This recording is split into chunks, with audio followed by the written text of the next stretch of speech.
नमस्कार, स्वागत है आपका हमारे चैनल पर। मैं हूं आपके साथ शेरिन। भारतीय जनता पार्टी के सांसद बृजभूषण शरण सिंह और कुश्ती महासंघ के पूर्व अध्यक्ष के खिलाफ चल रहे प्रदर्शन में अब हर रोज जो है वो नया मोड़ देखने के लिए सामने आ रहा है। दरअसल आपके लिए बता दें कि देश के गृह मंत्री अमित शाह से पहलवानों की बैठक के बाद पहलवानों ने ये ऐलान किया कि वो अब अपनी रेलवे की नौकरियों पर वापस जा रहे हैं, जिसके बाद ये खबरें सर्कुलेट हुई कि अब आंदोलन नहीं करेंगे और साक्षी मलिक ने अपना नाम जो है वो भी एफआईआर से वापस ले लिया है। तो वहीं दूसरी तरफ फिर एक बार जो है वो नया मोड़ सामने आ चुका है। इस प्रदर्शन को लेकर साक्षी मलिक ने ट्वीट करते हुए कहा है कि नौकरी बेशक ज्वाइन कर ली है पर ये जो आंदोलन है ये जारी रहेगा। तो वहीं दूसरी तरफ बजरंग पुनिया की तरफ से भी यही तमाम बातें जो हैं वो कही गई हैं। तो वहीं तीसरी तरफ साक्षी मलिक के पति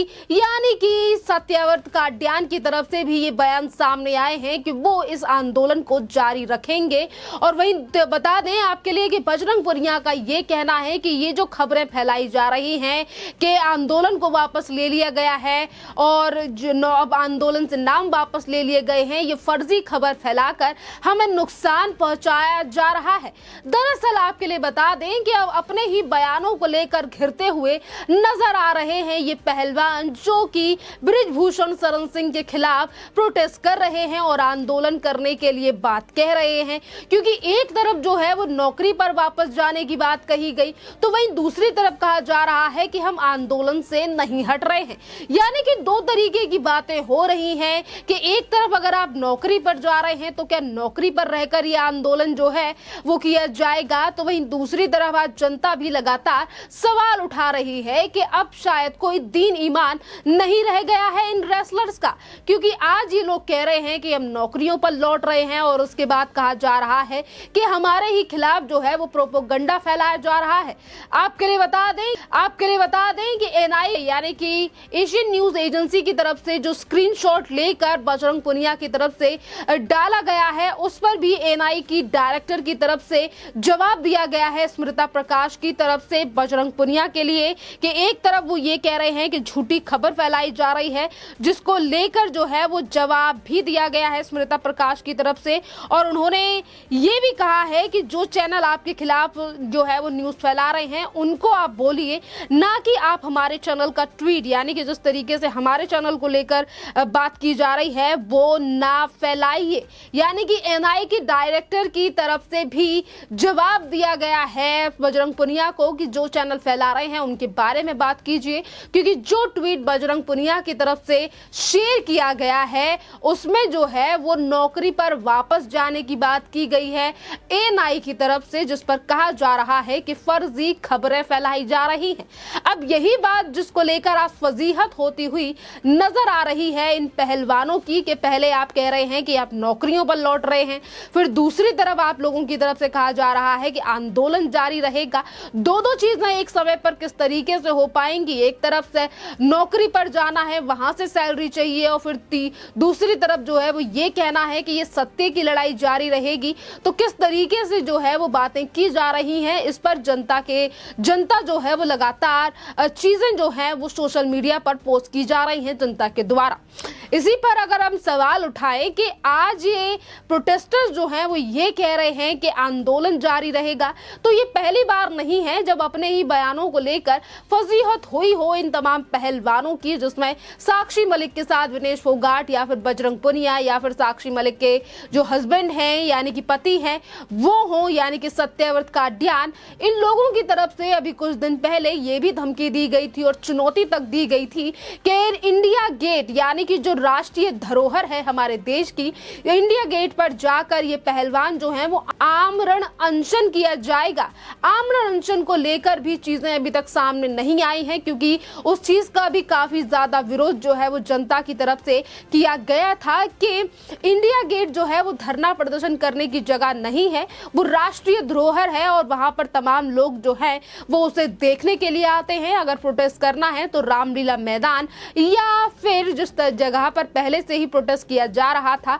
जैसे कि जंतर मंतर पर किया जाए, तो अभी तक आखिरकार वो आमरण अनशन क्यों नहीं किया गया है। तीसरी तरफ अगर अगर हम बात करें मेडल्स को नदी में बहाने को लेकर, गंगा नदी की बात की गई थी, हरिद्वार तक पहुंचे थे तमाम रेसलर्स वहां पर नरेश टिकैत के द्वारा, यानी कि वो आंदोलनजीवी नेता जिनको देश की जनता और देश के प्रधानमंत्री ने तक ये कह दिया था कि ये आंदोलनजीवी हैं, आज वो लोग भी जो है वो इस रेसलर प्रोटेस्ट को लेकर लगातार आगे आते हुए दिखाई दे रहे हैं। और यही बड़ा कारण है कि आज इस प्रोटेस्ट को लेकर लगातार सवाल उठ रहे हैं और वहीं जवाब भी दिया जा रहा है कि अगर नौकरी पर जा रहे हैं तो प्रोटेस्ट कैसे जिया जाएगा। और आपके लिए बता दें कि आज जो प्रोटेस्ट है, यानी कि जिस आंदोलन को एक बड़ी लड़ाई और बड़ी जंग कहकर पुकारा जा रहा है, या फिर ये कहा जा रहा है कि ये संघर्ष जो है वो जारी रहेगा। अब इस संघर्ष को जनता का ज्यादा समर्थन मिलता हुआ नजर नहीं आ रहा है,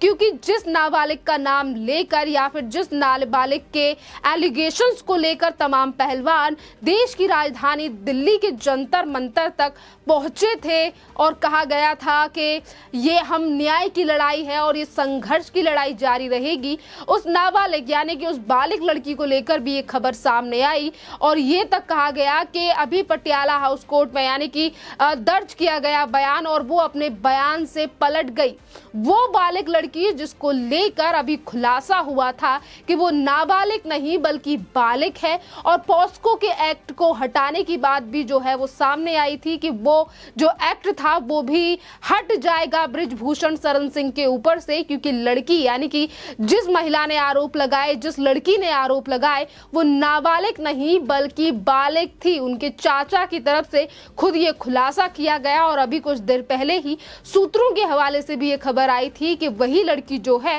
वो अपने बयानों से भी पलट गई। यानी कि अगर आर पार और हेरफेर करके देखा जाए तो अब इस प्रोटेस्ट में जान डालने के लिए आखिरकार क्या मुद्दा डाला जाए, क्योंकि एक तरफ जो खाप पंचायतों के साथ साथ अगर हम बात करें उन किसान नेताओं की जो कि आज अपने आप को ये बता रहे हैं कि हम देश के पहलवान या फिर इन लोगों के साथ खड़े हैं, आज उन पर भी सवाल उठाए जा रहे हैं। क्योंकि राकेश टिकैत जो हमेशा ही राजनीति परपंच के साथ साथ चलते आए हैं और उनके राकेश टिकैत की वजह से ही किसान आंदोलन को भी ज्यादा समर्थन नहीं मिला था। जिस तरीके से उन्होंने आंदोलन का राजनीतिकरण कर दिया था, राजनेताओं से मुलाकात की थी और इसीलिए उन्हीं राकेश टिकैत और उनके भाई नरेश टिकैत के द्वारा इस आंदोलन या फिर पहलवानों को समर्थन करना भी अपने आप में संदेह उठा रहा है और इसीलिए जनता ज्यादा समर्थन करती हुई नजर नहीं आ रही है इस रेसलर्स प्रोटेस्ट का। अब देखना अहम रहेगा कि एक तरफ सवाल पूछे जा रहे हैं कि आप लोगों एक तरफ नौकरी पर लौट चुके हैं, वहीं दूसरी तरफ जो है ये कहा जा रहा है कि संघर्ष जारी रहेगा या फिर खबरें झूठी फैलाई जा रही हैं। तो आखिरकार खबरें फर्जी है कहां, क्योंकि हर दिन जो है वो नया रूट नया रुख ले रहा है ये आंदोलन। कभी कहा जा रहा है कि आमरण अनशन करेंगे, कभी मेडल्स बहाए जा रहे हैं, पर चीजों पर सत्यापित यानी कि चीजें जो है वो होती हुई नजर नहीं आ रही हैं इस आंदोलन में और इसीलिए ज्यादा जनता का समर्थन नहीं मिल रहा है। और अब राजनीतिक पार्टियां जो हैं वो भी पीछे हटने लगी इस आंदोलन को देखते हुए, क्योंकि जनता का ज्यादा समर्थन नहीं मिला, क्योंकि राजनीतिक पार्टियों का कहीं ना कहीं ये उद्देश्य था कि वो इस आंदोलन को 2024 तक यानी कि 2024 तक कैसे ना कैसे करके चलाएं, क्योंकि इसी आंदोलन को वो देश की केंद्र सरकार के खिलाफ इस्तेमाल कर सकती थी। पर आज ही ये आंदोलन यानी कि जिस लड़की की तरफ से आरोप लगाए थे पहले वो पलट गई और उसके बाद अब जिस तरीके से पहलवानों की तरफ से भी ऐलान किया गया है कि वो नौकरियों पर जा रहे हैं, दूसरी तरफ कहा भी जा रहा है कि आंदोलन जारी रहेगा। पर इन तमाम चीजों को लेकर अब इन्हीं पहलवानों पर सवाल उठाए जा रहे हैं। खैर, इस पूरे मामले पर आपकी जो भी राय हो आप हमें कमेंट करके जरूर बताइए। धन्यवाद।